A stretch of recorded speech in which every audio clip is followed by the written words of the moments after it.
Welcome back to Final Fantasy 13, and now we're keep going with chapter 4. Oh, this is silly. Lightning says little of her feelings. Yeah, we haven't even really seen any feelings either. Well, aside from Rage when she trust me,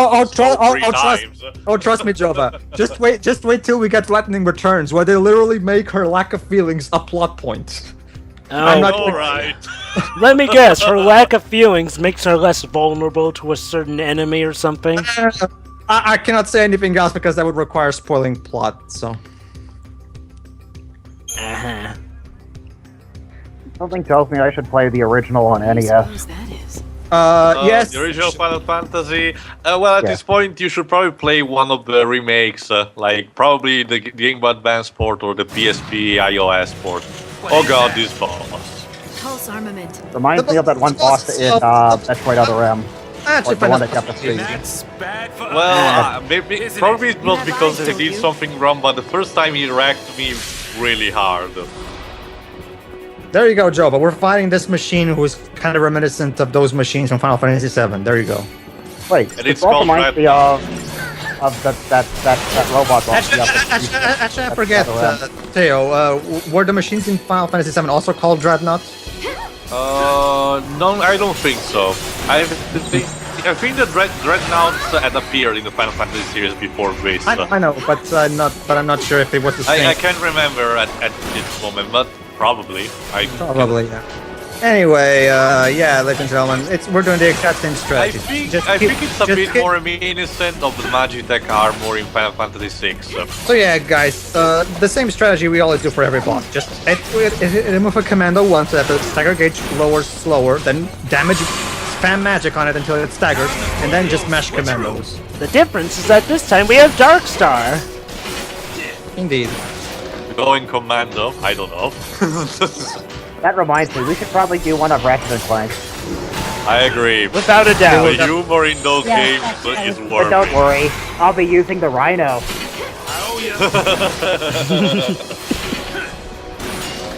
So yeah, battling. Don't worry, I'll get through this quickly. I've grinded up until the very maximum point that I can at this point. I can definitely see that. That the level cap can allow me to. So I'm literally as strong as I can be at this point. Well, in that case, let's go kick his ass. That's the thing. Shiny metallic ass. Are we fighting Bender? That's probably one of the biggest problems I have this game. The level cap. Like seriously, fuck actually, putting work so I can actually get myself stronger and feel rewarded as a result. No. Video glitch, I guess. Whatever. Like I said, it makes more sense to Brave Friends to Musashi because, those were divided in, chapters, but, it was pretty much you grinded as much as you could with the enemies as vilely possible with each one. And it made it so that, even with the level cap of each chapter, you could still manage to curb stomp even the last boss of that chapter. And now, ladies and gentlemen, we have to fight the boss again! But here, though, as Pedro has shown, even if you get it to the highest point in these chapters with the level cap, you can still get curb stomped unless you do exactly as the game wants you to. Exactly. Ladies and gentlemen, that's right. They're literally that lazy. They're padding out the game by literally making you fight the same boss again right away. And when you think seriously. And when you think about it, though, making a level cap that doesn't even, allow you to curb stomp every single battle of the chapter kind of takes away the incentive from actually putting work into leveling up. Pretty much. Yeah, really. Yep. Aside from side quests, but that's not the main part of the game. You know what's incredibly satisfying in a Dragon Quest game? Finding a metal slime monster, which are the monsters that give a shit ton of XP. They're hard to find and to battle, but each kill gives you 20,000 XP. And it's so satisfying to see those level ups, accumulate. In that case, I might as well make another square comparison between this game and one of Squaresoft's games, Brave Friends to Musashi. Another incentive of actually leveling up in Brave Friends to Musashi, aside from the level cap, is also the fact that by leveling up, you can also get different moves and abilities which can help you out. Here's the problem with this game, though. Even though you could possibly get some abilities through some side questing from what I've heard of this game, my theory is that it still wouldn't matter because, mashing X. I mean, Actually, and the Jova, Libra. all the little abilities you get from the Crystarium. Yeah. So in that case, though. Okay then, so once again, that takes away incentive from leveling up. But furthermore, in addition to that, though, it also You know what's brings sad? up that You know what's sad? When even fucking Beyond Two Souls has less linear than this. Because at least in Beyond Two Souls, we can actually go out of our way to find bonuses to unlock special features like the behind this. Pedro, at least in this game you can level up by, properly stuff, damage, fighting mooks and gaining experience. I can give you a Squaresoft game where leveling up is confusing as fuck, and if you don't know what you're doing, you'll game over a lot. Background story. Oh, background story, yeah. That game is brutal. Trust For a me. moment there, I thought you were gonna bring up Lightning Returns. No. Trust me. I played that, and like I usually said, while the rest of it is incredible, like Matsuno's writing at its best, probably, the gameplay, it's a mix between the worst things about Metroid and Final Fantasy II, probably. Because in order to level up, you need to perform certain action in a specific way. Again, ladies and gentlemen, I'm sorry we're not talking that much about the actual game, but it's just the game itself is padding it out. So well, basically, you're seeing a Magitech Carlos from Final Fantasy VI singing Wrecking Ball from Miley Cyrus. We actually were kind of talking about the game. We're making comparisons to it. True. Meanwhile, Shiroi, did you get around to asking whoever you said that also played this game, and did you ask about if he or she played the sequels? Yeah, my girlfriend. No, I didn't get a chance to, unfortunately. Oh, okay. Because but be sure to show her our playthrough, because I'm sure she'll get a kick out of it. I'm sure she will, seeing as she hates the game just as much as we do. Oh, trust me, Shiroi. Trust me, Shiroi. When we get to 13.2, you'll be begging for this game. Yes, I've already heard horrible things about 13.2, not just from you guys. I don't think you guys heard me earlier, but that this boss reminds me of that mechanical boss you fight in Metroid Other. I remember you mentioned that. Oh, the Thero Crusher. Yeah, it kind the one that you have does. to freeze. Yeah, Right, the so Thero Crusher. Pulse is crawling with things like that, isn't it? Let's just hope not, because I don't want to fight that thing the first Not time. even the core has access to intel on Pulse. Oh, I gee. have a strange idea. What? But What if Don't you need to know we exactly did a what you're up commentary against? on a visual Target's a novel target. we couldn't read? You like to keep it to So you Um, mean like We already did Time and Eternity. As long as you have a gun, you can fight. You can stay alive. Huh. Wow. thanks, Well Mike. done. Well done, Pedro. All right, so Only now the game tells us. what did you mean? Well done. The upgrade system. The joke. No. No, okay. Lightning saying just, you can stay alive. Ugh. Basically, yeah. Now I've just unlocked a specific thing in the shops where I can upgrade my weapons. Basically, it's busy work. Basically, every time I fight monsters and I get good ranks, I get these material things. Good. And basically, it's the Dark Chronicle shit, except nowhere near as good. Basically, Jova, imagine, let's pretend for a moment I get the Buster Sword in Final Fantasy VII. Yeah. Basically, I get materials, right? Yeah. And, oh wait, you said that you're BRB. You just Well, said you're BRB. Yeah, I was about to go, but then I heard you say my name. Okay, fine. Basically, Jova, imagine if you're playing Final Fantasy VII. You get the Buster Sword. Then, you can either get new weapons, or you can use materials to add to the Buster Sword to make it stronger. Basically, if you keep using those materials you get from fighting monsters to get the Buster Sword stronger and stronger and stronger, you'll never have to buy any other weapons in the shops again. Well, unless you count the hidden abilities, but that's another story. Who cares? Like seriously, I got through the entire game without them. I recently planned them this game without them. Oh my god, so much text.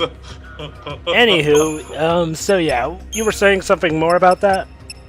Basically, Jova, the problem here is that The problem here is that so basically you keep just adding materials upon the weapons, and it just feels like busy work. And to me, I mean, what's wrong with the classic way in JRPGs in Final Fantasy where you get to a shop, you see what weapons are on sale, and you check which ones are best and which ones are worse? What was wrong with that? It just feels like busy work to me.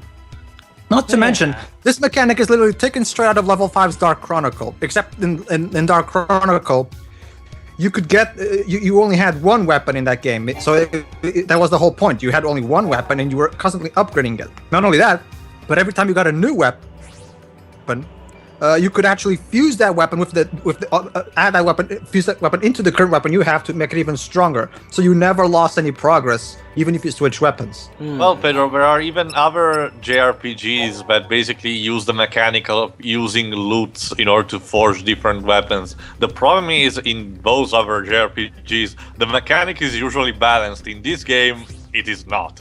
I see. Well, Throwing Lightning. Anyway, and also, by the way, Jova, I know it probably will not surprise you, but basically the loot, the difference between the loot is almost completely pointless. Because basically all you need to do is a huge quantity of loot. Then you just spam right into the weapon and you'll upgrade it. Yeah. Indeed. Basically, Darkstar. To give it a lot of times, like Spoonie said, a lot of times it doesn't even make sense. Like sometimes you use Murky Ooze in order to upgrade a metal blade. What the fuck? The problem is that it's not even a matter of being optional, because if you choose to ignore the upgrade weapons thing, the problem is that any new weapons you buy in a shop are only like 5 points stronger than your previous weapons. So you never really upgrade that much in terms of stats if you just keep doing the traditional way. So in order to get strong, you kind of have to go for the bullshit. Wow. Well, didn't you even try the vanilla to spam that on a diamond cards? Oh, that I don't. I didn't really go for any side stuff. At least for grinding. Oh, for grinding. Oh, for grinding, yes, I did use that. Yeah. Well, let's see, Jova. The real difference is because supposedly, quote unquote, each weapon has abilities. That usually. Hold on. 13 days.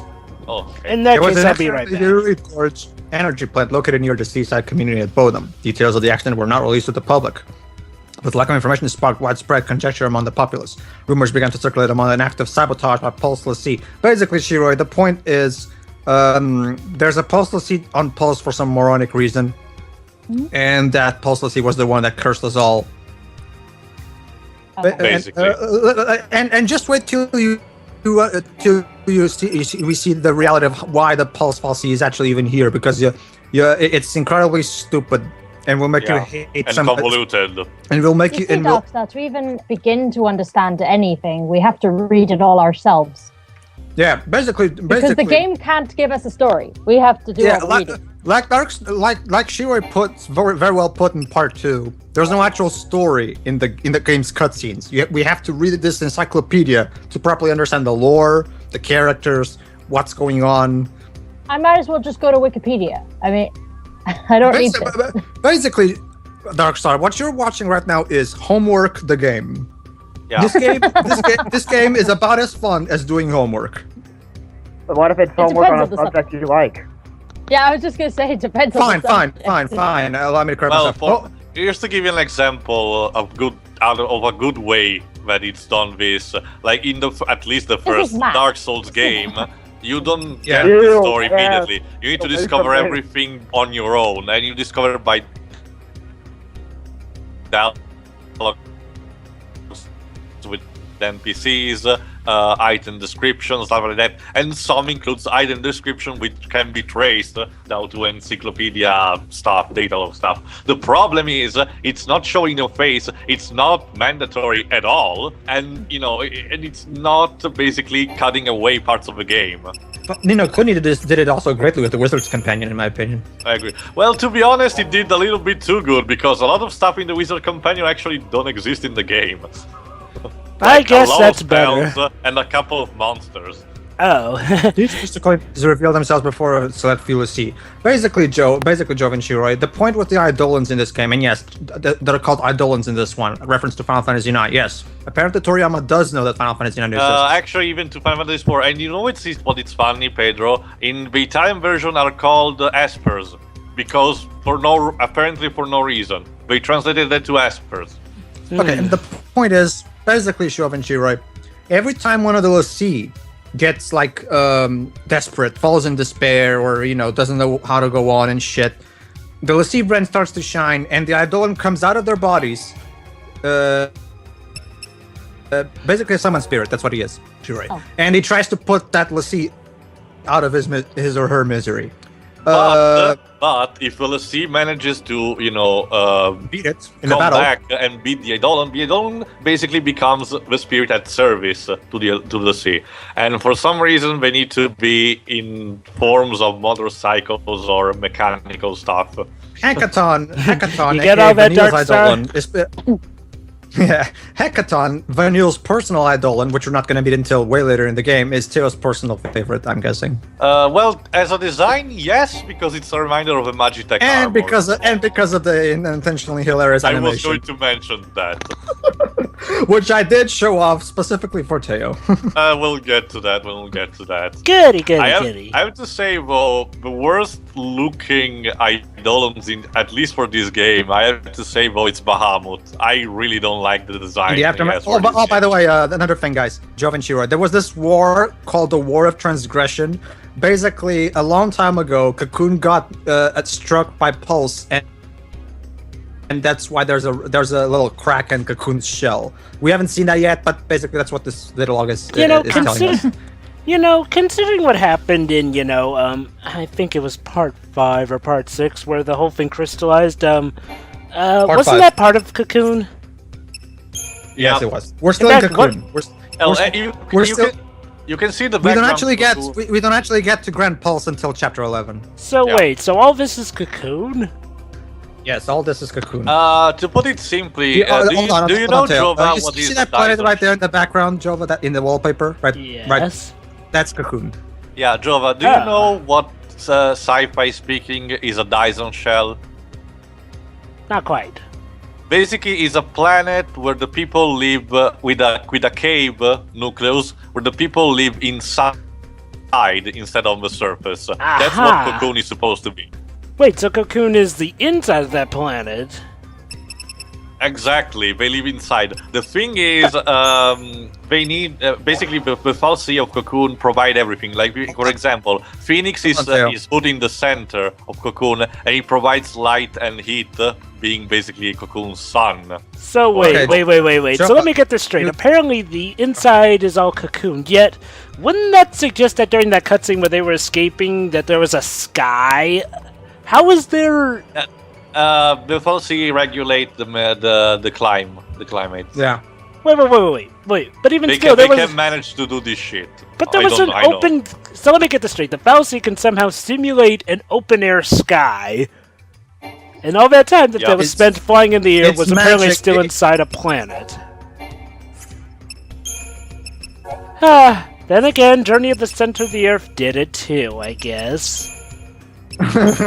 Well, to be honest, Jova, the Dyson Shell sci-fi theory is by itself a weird theory because you have to avoid stuff like gravity and stuff. But by the way, Jova, you know how in Final Fantasy IX and stuff, Phoenix was actually a summon. A summon. Well, in here, Phoenix is a falsi. Yeah.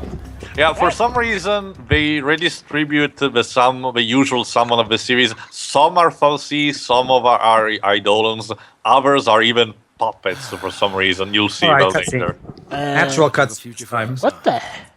Hard to picture a happy. Weird. All right, Jova. I'm just gonna tell you right now. If you hate it, I'm just gonna tell you right now, Jova. If you hated Lightning up until this point, you're gonna hate her even more after this cutscene. Let me guess. She wants to go attack the Grand Pulse, doesn't she? No, almost. You got it backwards. She wants to strike Sanctum, not Pulse. She wants to destroy Eden. Well, that's basically a mimic. Well, Weird. Wait. I thought you guys said that the stronghold was called Grand Pulse or something. No, Grand Pulse is the planet beneath Cocoon. Let's take it. Yeah, it's the land. It's the land below, Joe. Basically, Jova, we live in the land of the sky, and we still haven't gotten to the surface yet. Started with Yeah. Sarah. Well, whatever the stronghold is, that's what I meant. She wants to attack the stronghold. And the sanctum's hunting. I know. But yeah, Basically Astro Boy. so she wants to attack the stronghold ahead of time, go right there and strike them. No, what she wants, basically the Sanctum, as we established in other parts, are the government, and she wants to basically kill the president, basically. So she's going to storm them, right? Pulse and Sanctum Falsi, they're all the same. Yep. That's her plan, at least, right now. Yeah, Wait. she wants to kill the Pope. Wait. Pulse and Sanctum. Falsi slave. Oh God. The Super Pope, you know, that's really not the villain. Totally not the villain. Isley. Totally, again, like we saw in his picture, totally not the villain. Yeah. Again, why is Again, Sazh the only person here who uses his fucking brain? Well, Pedro, I have an actual theory. Maybe it's because the power of Afro. His Afros are giving him strength and intelligence enough to survive. Oh my god, Theo. And now you're making me have regrets, because if I remember that back, maybe I could have used an Afro Thunder clip for Sazh in this playthrough. You know, now that you mention it, this does remind me of Final Fantasy VII when they stormed Shinra. The difference is that they actually had a reason to storm Shinra headquarters. Here, what exactly will this accomplish? Better to pick Nothing, because Lightning just thinks it's her focus. Basically, Lightning is mad over the fact that the Sanctum took her life, so she's gonna take it out on them. She's literally doing all of this out of spite. She doesn't actually have a plan or any actual goal that actually is relatable. Wait. She just wanted to do it. She just wanted to do it because she's mad. I'm not even kidding. In that case, I think. Oh my God! Objection! But Your Honor, if Lightning does this, this would be going against her focus, which she does not know. Thus, according to the... I fear she might not care at this point. But this also... This is part of the contradiction I found, though. Yes. If she doesn't... I'm sorry. Hold on, Jova. Yes, game. Explain to me the emotional subtext of this scene, because that saves me all that horrible trouble of thinking. Thank you. Anywho, I guess I might as well start from the beginning. Objection, Your Honor, but according to Lightning's character, she would actually want to do the smarter thing. And the thing is, well, if she does this, she runs the high risk of turning into a thief, long before she even, actually reaches the base. Just saying, Jova, like I said before, basically these characters will always act stupid when the plot demands them to. But that was such a blatant contradiction! I barely know about the story, and even I could see that. I can't babysit you anymore. Huh? So, Jova, remember when you said before that the party would have been split? There you go. Lightning and Hope will go on their own, and Sazh and Vanille will go on their own. And now, Jova, guess what? It's time for Hope and Lightning to bond. Oh goody. God. So let me guess, is Hope gonna tell Lightning about what happened to his mother? Shoot them. Basically, Jova. No, Theo, you forgot about classic Final Fantasy logic. Fists and swords are always superior over machine guns. Don't you remember? Well, Here, Final Fantasy VII seemed to actually address that claim. Like Final Fantasy VIII. Anyway, basically, Jova, allow me to sum up what's gonna happen. Hope whines. Lightning complains that Hope is whining, but then eventually she warms up to him and they just become best buddies. There's a creepy subtext over two being actually in love. I'm not even fucking kidding. And stuff like that. We'll get to that. But yeah. Basically, Jova, right now, basically both Lightning is specialist as a commando/fighter, a ravager/mage, or a medic/healer. Which in turn should be a reference to the Red Mage from the classic series, but done in a bad way. I see. So they're doing the ever classic party split up for a bit moment, I see. So this kind of takes a bit of a challenge with the... Except Jova, it will not be for a bit. These guys will be separated, I think, for at least 3 chapters, which is a long time. Weird, that feels odd. And after that, Jova, guess what? Hope gets paired up with Snow. Because nothing can go wrong from that. Let me guess, he's probably gonna try killing Snow. Well, Yes. that's obvious at this point. Oh, I don't no, really call but that. just let everyone else get it right. Well, Shiroi, I think I know it's everyone not his would have fault, guessed but, that at this point. So, how does Lightning plan to go up to base anyway when, She they doesn't have don't a even plan. have a ship? She doesn't know. She doesn't have a plan. She's just going with the flow, I guess. You know, at this point... And it's even Army's better out to because play. Sazh and Vanille literally don't know where to go, so they just go wherever they want. Again, Jova, like I always said, like I've said in part 5, most of the dialogue in this movie is literally the characters complaining about how there's no plot. Kind of weird, seeing as how, like, well, this sort of makes the whole split up kind of pointless, since neither team knows what to do with their lives at this point. Hold on, Jova. Are you trying to imply that this game is badly written? Badly written, badly scripted, and badly executed in its formations. On purpose? Well, who would have known? Well, Dark Story, it's funny you There you go, mentioned audience. knowing Toriyama, it probably could have even been on purpose. There you go, audience. Turn Jova's verdict. The game is badly written. So can Congratulations. you leave now. You win nothing. With me, it'll be You fight win the after internet. fight. I You don't win know how knowledge to that live. everyone else has had for a long time. Also, what the fuck is up with Lightning's that. cape? Like, it's You like didn't win anything. I You know. lost. Pedro, I will hardly describe that as a cape. I mean, it's like It's it's a like piece of cloth. Call me light. it only covers half of her What? back. From here. Shouldn't it cover all of her back? Okay, what was the point of that? She wants him to Well, call her Jova, light. well, Pedro, remember, she has been designed by Tetsuya Nomura, the guy that can show you all uses the zips and shortcuts. belts No pointlessly side jobs. everywhere. Yeah, that's true. So let me get... Okay, so she wants him to call her Light, and we've already established that Lightning is already a nickname for her. We will only learn about Lightning's true name. I mean, we already know that her last name is Farron, but we'll only learn her first name when we get to the end of chapter 11. So, why the nickname? Jova, I think we already It explained was to brought you. No, up no, no. before, basically because it sounds better. Basically, she I'm not talking she about has been Lightning, I was traumatized and she wants Actually, to separate. Shiroi, surprisingly, it's not because of that reason. She changed her name to Lightning because she wanted a name that invoked power, speed, strength, something powerful. Guys, I actually wasn't talking about that nickname. I was talking about why the shortening of Lightning to Light. Because- Convenience, just like you called me Tio while my real nickname is Tio's Because the Cape. characters are lazy, just like the writing team. Exactly. Thank you. I mean, Shiroi. most nicknames make sense. Or but Light- Jova, just like the way we call you Jova while you use the name Jova Haxion. Well, I know, but the thing is, to me, Light doesn't really seem like an abbreviation so much as it feels like a completely different term altogether. I You know what's think interesting? Yeah, You know just what's interesting? You know what's interesting? This trilogy has both my favorite voice actress and Tio's favorite voice actor working on it, and they're both horrible characters that not even that though their talents save. Me and by I am O'Brien's in this? Yeah, Yep, in the second and third game. Yeah, he's the villain of the second game, and he's a horrible character that makes no sense whatsoever. Well, Anyway, that's dig- all The for villain part is supposed to be 9. one of the best characters. Oh, you'll see. Shiroi. Shiroi, you're having dangerous thoughts. Anyway, Well, that's all let's for part get 9. this- See you in part 10. Get this good Indeed. writing out of my shitty Final Fantasy game.